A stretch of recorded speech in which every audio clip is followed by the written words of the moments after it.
Learn how to craft an appealing description for your Fiverr profile with these simple steps. Access Fiverr website. Open your preferred browser and navigate to the Fiverr website.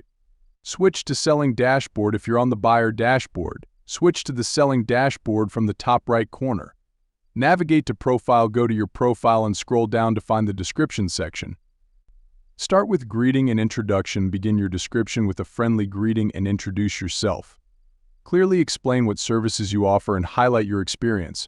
For example, introduce yourself as a video editor with relevant experience and expertise in specific software.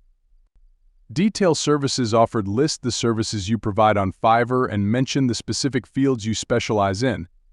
Provide details about the subcategories within your services where you excel. Highlight additional qualities. Mention any additional qualities or skills beyond your experience. For instance, if you're proficient in time management, include it in your description. End with an engaging call to action. Conclude your description with an inviting line to encourage potential clients to reach out. Use an exciting line like "Just jump into my DM and ask for any service you want so we can make a masterpiece out of it." Update and finalize. After crafting your description, click on Update to save the changes. Congratulations! You've now created a compelling profile description on Fiverr. Follow these steps to create an engaging and enticing profile description that attracts potential clients to your Fiverr services.